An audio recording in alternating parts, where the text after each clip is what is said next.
তো হ্যালো বন্ধুরা, আমি দীপক। আপনারা দেখছেন প্রজেক্ট মেকিং। বন্ধুরা সে নষ্ট যে লাইটগুলোকে চার্জার লাইট বানাবো, চলুন শুরু করি।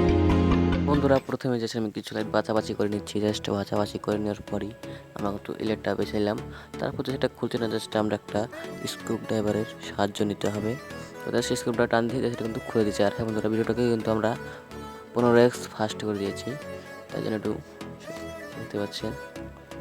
তারপরে জাস্ট এখানে আমরা হলো করে নিচ্ছি, জাস্ট একদম দেখা তোমাদের সুবিধা হয়। তারপরে যে সেখানে আমরা কিছু ব্যাটারি দেখবো, জাস্ট ব্যাটারি দেখছি, ব্যাটারিতে দেখতে হবে। আর হ্যাঁ বন্ধুরা, এটা কিন্তু আমরা 22 এমএসের ব্যাটারি নিয়ে নিলাম। তারপরে যে একটা 5 পিন পোর্ট নিলাম, তো পোর্টটাকে লাগবে ওটার মধ্যে। তারপরে একটা ফেভিকুইক নিয়ে নিলাম বন্ধুরা। তারপর দেখতে পাচ্ছি এটাকে মোবাইলটাকে ঢাকনা দিয়ে রেখে দিচ্ছি। আর বন্ধুরা রেখে দেওয়ার পরে জাস্ট আমরা আরেকটা জিনিস মনে হলো, এটা হচ্ছে কানেক্টার ছাড়া কিন্তু এটা একদমই অসম্ভব। তারপরে বন্ধুরা কানেক্টার নিলাম। তো কানেক্টারের মধ্যে জাস্ট আমরা হালকা একটু সোল্ডার করে নেবো। সোল্ডার করে নেওয়ার পরে দেখতে পাচ্ছেন এটা কিন্তু আমরা ব্যাটারির মধ্যে এখন সোল্ডার করে নেবো।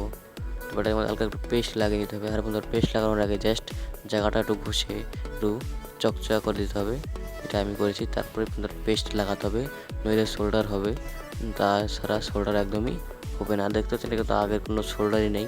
আর হ্যাঁ বন্ধুরা, এই ধরনের ভিডিও পেতে ভিডিওটাকে সাবস্ক্রাইব, আর হ্যাঁ বন্ধুরা, এই ভিডিওটাকে 100 লাইক করে দিতে হবে বন্ধুরা, ঠিক আছে।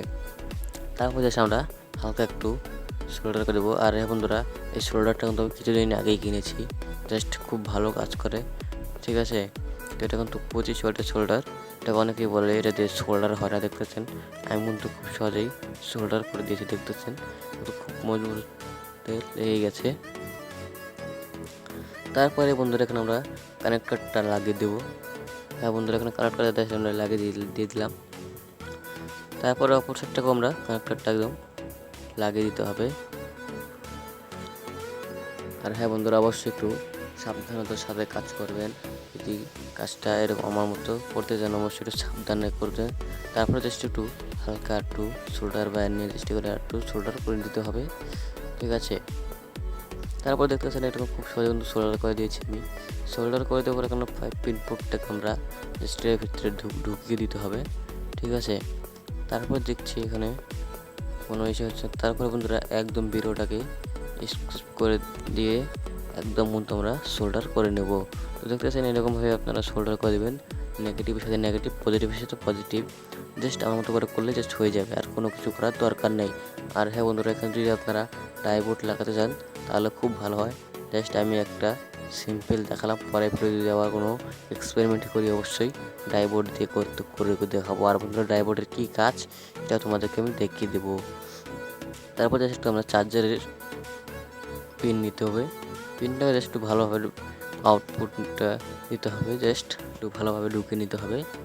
তো বন্ধুরা দেখতে এটা কিন্তু ঢুকে একদম চার্জ হচ্ছে, যখন এই চার্জ শেষ হয়ে যাবে তখন কিন্তু চার্জ হবে। আর হ্যাঁ বন্ধুরা, এটা কিন্তু এসি কারেন্টে জ্বলবে না, ঠিক আছে, এটা কিন্তু 5 ভোল্টেই জ্বলবে। তো হ্যাঁ বন্ধুরা, নিত্য নতুন ভিডিও পেতে চ্যানেলটাকে সাবস্ক্রাইব করবেন অবশ্যই, নিজের ছোটো ভাই হিসেবে। ধন্যবাদ।